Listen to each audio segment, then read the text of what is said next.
दोस्तों, आप सभी को मेरा नमस्कार। मैं प्रियंका यादव। आप सब मेरी क्लासेस देख रहे हैं। अभी मैंने हिंदी साहित्य शुरू किया है क्योंकि हिंदी सब्जेक्ट सभी पेपरों में आ रहा है, तो उसके लिए मैंने हिंदी क्लास में सबसे पहले क्या शुरू किया है, साहित्य। उसकी फर्स्ट क्लास में दे चुकी हूँ और आप जाके मेरे वीडियो में जाके देख लें। ये सेकंड क्लास है हिंदी साहित्य की, ठीक है। तो चलो किस राइटर का से हम रूबरू होते हैं। तो बात करते हैं हरिवंश राय बच्चन की। किसकी? हरिवंश राय बच्चन। ये कौन है हरिवंश राय बच्चन? आप सबको पता है कौन? अमिताभ बच्चन जी के पिताश्री। कौन? हरिवंश राय बच्चन। चलो देखते हैं इन्होंने कौन कौन सी लिखी है। मधु कलश। कौन सी? मधु कलश, बुद्ध का, मधुशाला, निशा नियंत्रण, एकांत संगीत, आकुल अंतर, सतरंगी, मिलन यामिनी, प्रणय पत्रिका, त्रिभंगिमा, चार खेमे 64 खूंटे। अच्छा ठीक है, ये कितनी हो गई? इनको आप याद कैसे करें, देखते हैं कैसे याद करते हैं, कुछ सोचते हैं इनके बारे में। हरिवंश राय फेमस इनकी जो है सबसे ज्यादा है कौन सी? मधुशाला, ठीक है। अच्छा सोचो, जो मधुशाला है, मधुशाला क्या होती है? यूं समझ लें हम थोड़ी देर के लिए हमारी कोल्ड ड्रिंक, ठीक है, मान लेते हैं वो वाली कोल्ड ड्रिंक। अगर वो मधुशाला है तो भाई सरकार तो कर देती है बैन, तो वो जो बंद कर दिए गवर्नमेंट ने, तो गांव के लोग किस में रखते हैं? कलश में। मिट्टी का जो कलश होता है ना, तो समझ लो छोटी छोटी मिट्टी के बर्तन, उसमें रखते हैं, ठीक है। बुद्धि देखो उनकी, बुद्धि कैसे है, अपनी मधुशाला को उस कच्ची हांडी में रख लेते हैं, ठीक है। क्यों? बचाने के लिए। किससे? सरकार से, या कोई ना देख ले। अच्छा उसके बाद क्या होता है, ये क्या खो देते हैं। अच्छा ये सब पीते कब है? ज्यादातर लोग कब पीते हैं? रात में। और रात को क्या कहते हैं? निशा। तो निशा मतलब रात में अपना क्या करते हैं? नियंत्रण खो देते हैं। यहाँ तक बात चार समझ में आए कि जो मधुशाला है वो अपनी ऐसी बुद्धि चलाते हैं कि किस में रख देते हैं? मधु कलश में। उसके बाद क्या होता है, वो रात को पीते हैं, मतलब उसका निशा नियंत्रण खो जाता है। और जब वो चढ़ जाती है फिर क्या होता है? फिर तो उन्हें एकांत चाहिए। कुछ लोग होते हैं ना जिन्हें एकांत चाहिए, भाई सैड हो गए या बहुत खुश हो गए, एकांत में जाके बैठते हैं, है ना, ठीक है। तो एकांत में जाके संगीत सुनते हैं। और क्या कहते हैं? आकुल अंतर। क्या करते हैं? आकुल अंतर। और सतरंगी। कैसे? आकुल मतलब यूं समझ लो व्याकुल, जो वो व्याकुल हो रहे थे और मधुशाला पी करके अब वो शांत है, ठीक है। शांत मतलब अब वो गीत गा रहे हैं। कैसे गीत गा रहे हैं? सतरंगी, सतरंगी रे, है ना, सतरंगी। अब उन्हें याद आ रही है। क्या याद आ रही है? पीने के बाद उनकी यामिनी थी, कैसे मिलती थी, क्या करती थी, ठीक है। तो अपनी यामिनी की याद कर रहे हैं, कैसे? उनके मिलन की। अच्छा कैसे कैसे उसने पत्र लिखे थे? प्रणय पत्र, हम इसको प्रेम पत्र कहते हैं, प्रणय पत्र। कैसे कैसे वो पत्र लिखती थी, ठीक है। त्रिभंगिना, त्रिभंगना, और किसी ने उसको भंग कर दिया। क्या भंग कर दिया? मतलब यूं समझ लो कि उनकी लड़ाई हो गई, भंग हो गया। अब वो जो है इसीलिए बैठ के पी रहे हैं, भंग हो गया, भाई उसकी शादी हो गई, कुछ भी समझ लो। उसके बाद क्या हुआ? चार खेमे 64 फूटे। अच्छा इसका बेसिकली मतलब क्या है कि है घर में चार लोग, घर में चार लोग हैं और 64 फूटे, मतलब बहुत सारी जगह जगह पे बिखरे हुए हैं। कहने का मतलब अलगाव की स्थिति यहाँ पे उत्पन्न हो रही है, ठीक है। तो वो कब होगा? जब पीने के बाद लड़ाई करोगे तो भाई बंधु तो तुमसे अलग हो ही जाएंगे। क्यों बच्चों? ठीक है। तो अब हमने याद कर ली हरिवंश राय बच्चन की एक छोटा सा ऐसी इमेज बना ली कि अगर वो मधुशाला पिएंगे, फिर मधुशाला तो ऐसे गवर्नमेंट पीने नहीं देती है, तो क्या करेंगे? मधु कलश में भर के रखेंगे, ऐसी वो बुद्धि चलाएंगे। उसके बाद वो अपना निशा नियंत्रण खो देंगे। जब खो देंगे तो उन्हें क्या चाहिए? एकांत में संगीत चाहिए, आकुल अंतर, ठीक है, क्योंकि वो व्याकुल हो गए थे। अब कैसा लग रहा है उन्हें पीने के बाद? सतरंगी, है ना।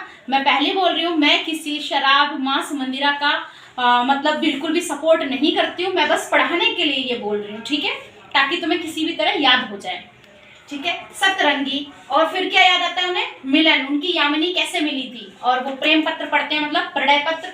और अब क्या हो गया? भंग हो गया, त्रिभंग हो गया, ठीक है। और अब कैसे लग रहा है उनको जब पीकर आ रहे हैं? चार खेमे 64 खूंटे। देखो अब हम किसकी करते हैं? शिव मंगल सिंह सुमन। इनका क्या नाम है? सुमन भी इनको कह देते हैं, कहीं पर शॉर्ट में लिखा जाता है। अच्छा यहाँ से हम क्या याद करते हैं? सोच तो, शिव, शिव भगवान शिव की बात करने जा रहे हैं। शिव जो है वो क्या करते हैं? वो प्रलय भी लाते हैं और सृजन भी करते हैं। कहने का मतलब प्रलय और सृजन। वैसे तो सृजन करता है ब्रह्मा जी, लेकिन ये जब प्रलय मचाने पे आते हैं तब सब प्रलय सृजन हो जाता है। कहाँ से हम याद कर रहे हैं, कनेक्ट कहाँ कर रहे हैं, शिव से। और जब वो प्रलय मचाते हैं तो संसार हिल जाता है, हिलोल आ जाते हैं। देखो यहाँ पे हिलोल आ जाते हैं, और जीवन के जितने भी गान हैं, जीवन के गान, वो सब धरे के धरे रह जाते हैं, पर आंखें नहीं भरी। क्या, पर आंखें नहीं भरी। कहने का मतलब शिव जो है, जितने छड़े में रुष्टा छड़े में तुष्टा, मेरी मम्मी कहती है ना, उसमें क्या है कि भगवान शिव इतने भोले हैं कि थोड़ी सी पूजा करो प्रसन्न, और थोड़ी गलती कर दो तो तुरंत नाराज। तो यहाँ से हम एक चीज करते हैं कि पार्वती जी इनकी पूजा कर रही थी, तो ये क्या, इनकी आंखें नहीं भरी, मतलब इनको दिखता ही नहीं है कि हाँ कोई कर रहा है। तपस्या करी उन्होंने, काफी तपस्या करी। क्यों? क्योंकि इनकी आंखें नहीं भरी। कहने का मतलब इनको नहीं समझ आ रहा था वहां पे। आगे, बिंद हिमाचल, रहते कहाँ थे, यूं समझ लो हिमाचल से हिमालय, कहाँ रहते थे, हिमालय में। अच्छा, तो जब पार्वती के पास इनकी बारात गई थी तो उसमें कैसे लोग गए थे, भूत प्रेत। तो कहने का मतलब सब मिट्टी, धूल मिट्टी में भरे हुए लोग गए थे। क्यों भाई? तो क्या कहते हैं, मिट्टी की बारात। तो ठीक है, हमने कैसे याद कर लिया, इतने 1 2 3 4 5 6 हमने कैसे याद कर लिया, शिव से याद करा। शिव मंगल सिंह सुमन। अच्छा, शिव प्रलय लाते हैं, सृजन करते हैं। जब वो प्रलय लाते हैं तो सारा हिलोल हो जाता है, और जीवन के गान सब धरे के धरे रह जाते हैं। जब माता जी उनकी पूजा कर रही थी, उनकी आंखें भराई, लेकिन शिव जी नहीं माने। ठीक है, और क्या, बिंद हिमाचल, रहते कहाँ पे थे, हिमाचल पर। और उनकी बारात में कैसे लोग गए थे, धूल मिट्टी से भरे हुए, मिट्टी की बारात। बात करते हैं नागार्जुन की। ठीक है, नागार्जुन ने कौन कौन सी लिखी है, बात करते हैं। अच्छा देखो, नाग प्लस अर्जुन, संधि विच्छेद कर देते हैं, नाग प्लस अर्जुन क्या हो गया, नागा अर्जुन। ठीक है, नागार्जुन ने कौन कौन सी करी है, भस्मांकुर। अच्छा एक बात बताओ, जब नाग जो है अगर वो डस ले तो तुम क्या लाते हो, गांव वाले क्या करते हैं, कोई भस्म लाते हैं, अरे कुछ लाओ उस पे लगाओ जल्दी से। वहां तो एकदम डॉक्टर प्रोवाइड नहीं होते ना। क्यों? क्योंकि क्या कहते हैं, युग धारा। युग धारा यूं कह लो कि, वैसे तो युग धारा का मतलब कुछ और होता है, यहाँ कुछ और कनेक्ट करते हैं। युग धारा कहने का मतलब एक धारा प्रवाह होने लगता है। कैसा, लोग सलाह देने आ जाते हैं, पूरा युग आ जाता है। युग समझ लो, छोटा बच्चा बड़ा, अरे इसके ये लगाओ, अरे इसके वो लगाओ। क्यों? नाग ने काट लिया, भस्म लगाओ, सारे आ गए युग धारा करने। ठीक है, सतरंगे पंखों वाली, एक आए बुढ़े अंकल, वो कहते हैं सतरंगे पंखों वाली चिड़िया का पंख लियाओ, वो लगाओ इस पे। ठीक है, कुछ ऐसे ही हम बनाते हैं। उसके बाद क्यों, प्यासी पथराई आंखें, जो उसकी मम्मी है जिसके बच्चे को काटा है, वो कैसी हो गई, प्यासी पथराई आंखें, मतलब उनकी तो आंखों से पानी ही चला गया, मतलब सुन्न हो गई है, हो जाती है ना मम्मी, बहुत कमजोरियां होती हैं। तुमने कहा था, अब क्या कह रही है, वो खेत में गया था तो वो अपने उस बच्चे के पापा से लड़ रही थी, तुमने कहा था खेत में जाओ, है ना, इसीलिए उसे नाग ने खा लिया। भस्म लगा रहे हैं लोग, दुनिया भर के धाराएं, युग धारा दे रहे हैं। तो कोई कह रहा है सतरंगी पंखों वाली चिड़िया का लाओ, तुमने कहा था।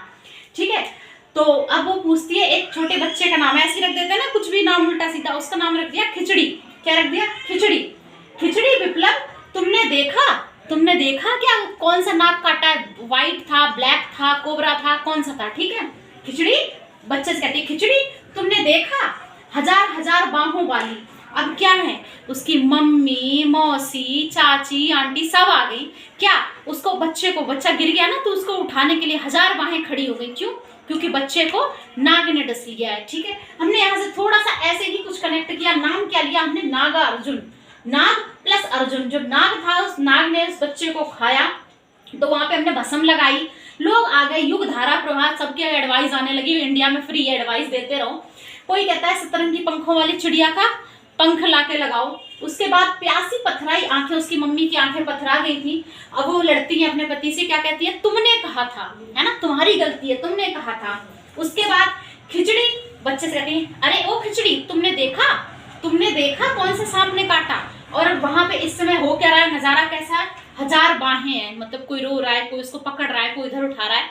ठीक है, देखो अब हम किसकी पढ़ने जा रहे हैं, केदारनाथ अग्रवाल मिठाई वाले केदारनाथ। तो हम बात करते हैं केदारनाथ की, किसकी, हाँ हमारा धार्मिक प्लेस है ये केदारनाथ जी, वहां की बात करते हैं। अच्छा, केदारनाथ में क्या है, गंगा जी।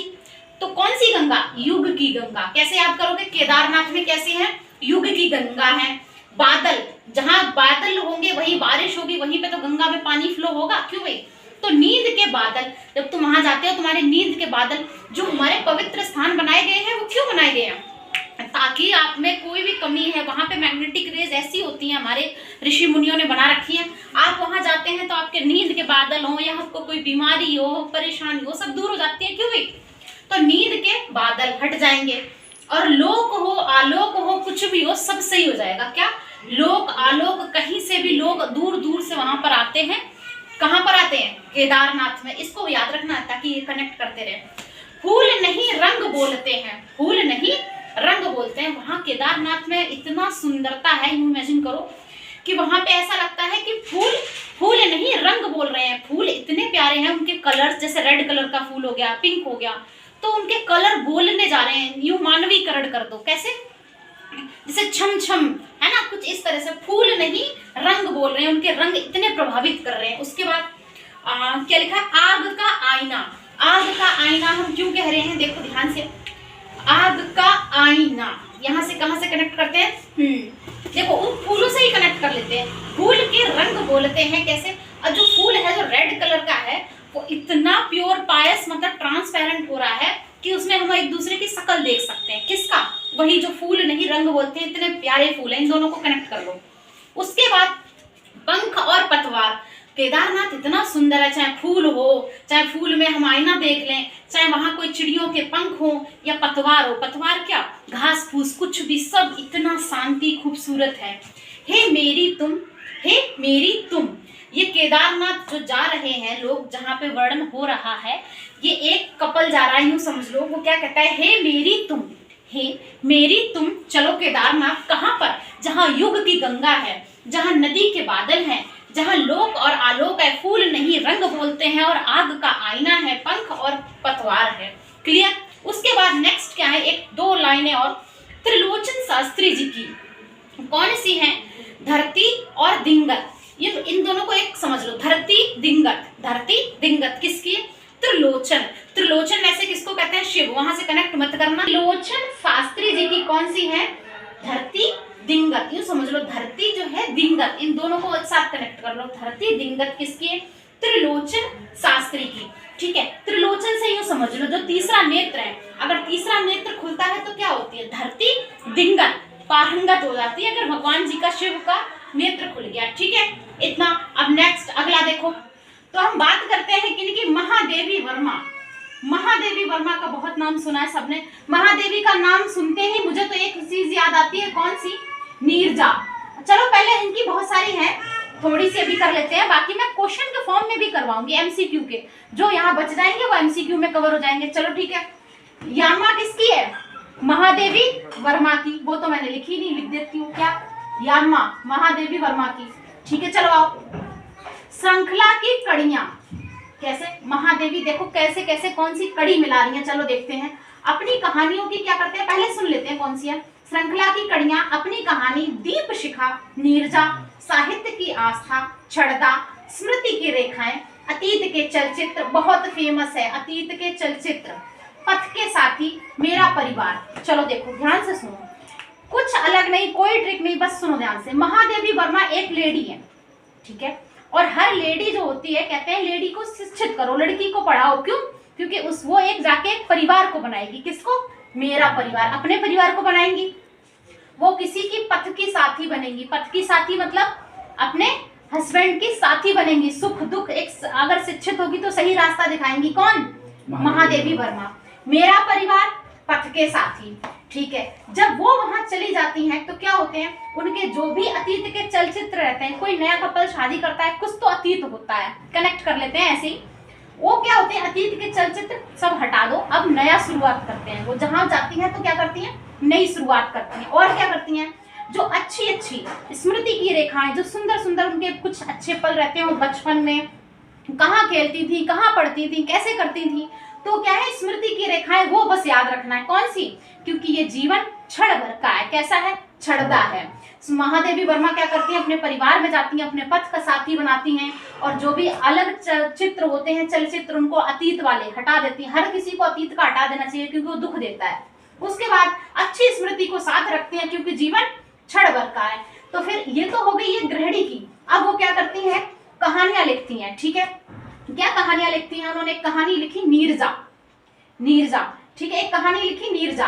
अच्छा, साहित्य की आस्था, यूं समझ लो आस्था, साहित्य में इनकी काफी आस्था थी, मतलब रुचि थी, तभी तो इन्होंने लिखा साहित्य की आस्था है, ठीक है। दीप शिखा, दीप शिखा जैसे ही इन्होंने लिखा इतनी फेमस हुई महादेवी वर्मा, तभी तो आज हम पढ़ रहे हैं। क्यों? दीप जल गए। कैसे? दीप जल गए, ठीक है। और इन्होंने अपनी कहानियों की श्रृंखला बना दी। श्रृंखला मतलब सीरीज, जब हम पढ़ते हैं ना एपीजीपी, वो क्या है? एक सीरीज है। इन्होंने इतनी कहानी लिखी, इतनी कहानी लिखी कि इनकी सीरीज बन गई। कौन कौन सी? तो मुझे भी कुछ बताओ। क्या? नीरजा, याम्मा, ठीक है। एक हमने क्विक व्यू ले लिया। अच्छा ठीक है, एक बार फिर से बोलते हैं। कैसे? महादेवी वर्मा, अच्छा एक लेडीज है तो उनका एक परिवार होगा, मेरा परिवार। उसके बाद वो किसकी साथी बनेगी? पथ मतलब रास्ते की साथी बनेगी, रास्ते की साथी बन गई। फिर क्या किया? अतीत के चलचित्र हटा दिए और अच्छी स्मृति की रेखाएं रख ली, क्योंकि जीवन छड़ता है, जीवन छड़ता है, ठीक है। और साहित्यकार, फिर बनी साहित्यकार, तो साहित्यकार में उनकी बन गई आस्था। उन्होंने क्या किया? दीप जल गए जैसे ही उन्होंने लिखना शुरू किया, क्या? जैसे नीरजा, याम्मा, ये सब लिखना शुरू किया तो दीप शिखा बन गई। उन्होंने अपनी कहानियों की फिर क्या करी? एक सीरीज बना दी, श्रृंखला बना दी, ठीक है। महादेवी वर्मा कंप्लीट। और जो एक आध बचे हैं वो एमसीक्यू में कवर होंगे, टेस्ट भी लूंगी तुम्हें तुम्हारा। आगे बढ़ो, बात करते हैं धर्मवीर भारती की।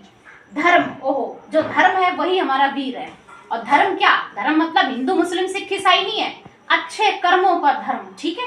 चलो, धर्मवीर में क्या कहता है? अगर तुमने अच्छा धर्म नहीं अपनाया, धर्म मतलब अच्छे काम, तो तुम्हें क्या मिलेगा? गुनाहों के देवता मिलेंगे, जो तुम्हें गुनाहों की सजा देंगे। क्यों? क्योंकि अंधा युग हो सकता है, भगवान अंधा नहीं हो सकता है, ठीक है। तो अंधा युग। और फिर जब अगर तुम बुरे कर्म करोगे, अच्छे कर्म करोगे, कौन लेकर जाएगा तुम्हें यहाँ से? तुम्हारी आत्मा को सूरज का 7वां घोड़ा तुम्हें यहाँ से लेकर जाएगा। तीनों याद हो गई। कैसे चलना है? धर्मवीर पर, धर्म पर चल रहा है। कौन कहता है? धर्मवीर भारती जी कहते हैं। नहीं तो क्या होगा? गुनाहों के देवता, अंधा युग है और सूरज का 7वां घोड़ा लेकर जाएगा। चलो आते हैं माय फेवरेट जयशंकर प्रसाद। जैसे ही जयशंकर प्रसाद आता है तो बहुत सारी हम सब ने रट रखी है, जो बचेंगे एमसीक्यू में करेंगे। चंद्रगुप्त, चंद्रगुप्त इतिहास, आजाद शत्रु इतिहास, ध्रुव स्वामिनी इतिहास, स्कंदगुप्त इतिहास। उसके बाद कामायनी, जयशंकर प्रसाद। कामायनी तो फेमस है, सबको रटी है, हर किसी को रटी है। बची क्या? आकाशदीप। अच्छा तो आकाश जो होता है, आकाश में तितलियां उड़ती हैं, आकाश में तितलियां उड़ती हैं। अगर तुम अच्छे कर्म करोगे तो तुम्हारा नाम इतिहास में रहेगा, मतलब आकाश में जो तितलियां उड़ती हैं, तारे बनते हैं, यहाँ से कनेक्ट करो तो तुम जाने जाओगे। ठीक है, तो कौन कौन से इतिहास से रिलेटेड हो गए? चंद्रगुप्त, आजाद शत्रु, ध्रुव स्वामिनी, ठीक है। तितली आकाशदीप में उड़ती है और कामायनी हमें पता ही है। चलो ठीक है, इतनी हो गई जयशंकर प्रसाद की। चलो बोलते हैं आजाद शत्रु, चंद्रगुप्त, ध्रुव स्वामिनी, तीनों इतिहास, ठीक है। उसके बाद स्कंदगुप्त भी, स्कंदगुप्त भी। और क्या बची? आकाश में तितली। और कौन सी? कामायनी। कामायनी हमें पहले से याद है। चलो आओ, प्रेमचंद फेमस, ये थोड़ी है, अभी और है प्रेमचंद की, जैसे कि शतरंज के खिलाड़ी प्रेमचंद, गोदान, गबन, कर्मभूमि, सेवा सदन, ये मैंने पढ़ रखी है। निर्मला, रंगभूमि, गबन, करबला। तो कैसे बोलो, एक बार बोलो, ये तो वैसे भी सबको याद है। कैसे? शतरंज के खिलाड़ी, गोदान, कर्मभूमि, सेवा सदन, निर्मला, करबला, रंगभूमि, गबन, गोदान, सब हो गई। चलो ठीक है, देखो अब हम करते हैं सरदार पूर्ण सिंह की। किसकी? सरदार पूर्ण सिंह की। अच्छा, ये जो लिखे हैं इनके सारे ये निबंध हैं, तो खास खास कौन सा पूछा जाता है? मजदूरी और प्रेम, ये सबसे ज्यादा पूछा जाता है, और कन्यादान, ठीक है। ये तो खास हो गए, इनको तो याद ही रखना है। उसके बाद चलो देखते हैं आचरण की सभ्यता, मजदूरी और प्रेम, सच्ची वीरता, अमेरिका का मस्त योगी, कन्यादान, पवित्रता। उसके पवित्रता, तो चलो फिर याद कर लेते हैं कैसे। मजदूरी या प्रेम, सच्ची वीरता। अच्छा एक बात बताओ, सच्ची वीरता कौन सी है? सच्ची वीरता कौन सी है? या तो वो प्रेम से काम करे या फिर मजदूरी में काम करे, है ना। मजदूरी या प्रेम से, सच्ची वीरता वही है। और जो दिखावे पैसे के लिए काम करते हैं वो काम तो होता नहीं है। आचरण की सभ्यता यही कहती है, क्या कहती है? मजदूरी। मजदूरी क्या? बेशक तुम ईंट उठाओ पर काम अपना खुद का करो, ये नहीं गुलामी करो, ठीक है। मजदूरी करो या प्रेम से, अगर कोई प्रेम से काम दे रहा है तो यही क्या कहती है? हमारी आचरण की सभ्यता कहती है, ठीक है। और तभी तो जब पैसा इंसान क्या करता है तभी तो कन्यादान कर पाता है। क्यों बात करते हैं किनकी? सरदार पूरण सिंह की। अच्छा, सरदार के नाम से वैसे ही एकदम याद आता है ना, बल्ले बल्ले मस्त मलंगा। ठीक है, तो अमेरिका में रहे चाहे भारत में रहे, सरदार कैसे होते हैं? एकदम मस्त रहते हैं। ठीक है, अच्छा, मन के इतने पवित्र होते हैं सरदार, कहते हैं सरदार मन के बहुत पवित्र होते हैं। और क्या बोलते हैं? कन्यादान। अरे भाई बहुत सारा लंगड़ कराते हैं, भंडारे कराते हैं, बहुत सारी लड़कियों का विवाह कराते हैं, कन्यादान कराते हैं। कौन? सरदार जी। कौन? सरदार पूरण सिंह की हम बात कर रहे हैं। और यही है, ठीक है। अच्छा, लंगड़ कराते हैं तो क्या करते हैं? वहां पे मजदूर जो आते हैं उनको प्रेम से खाना खिलाते हैं। कभी गए गुरुद्वारे में, कैसे करते हैं? प्रसाद, मतलब प्रेम से, हर चीज प्रेम से प्रसाद देते हैं। ठीक है, और यही उनकी सच्ची वीरता है, यही उनकी वीरता है और यही होना भी चाहिए। क्यों भाई? और यही क्या कहती है हमारे भारत की क्या आचरण की सभ्यता? यही कहती है कि हमें ऐसे ही रहना चाहिए। चाहे वो, ये तो सरदार के नाम पे हमने बस याद किया है, हमारे देश की तो परंपरा ही ऐसी, हम सबसे प्रेम से ही काम चलाते हैं। तो आज के लिए बस इस वाला इतना ही। ठीक है, अगली वीडियो में मिलते हैं, तब तक के लिए आप ये सारे याद करो। Okay, bye, take care.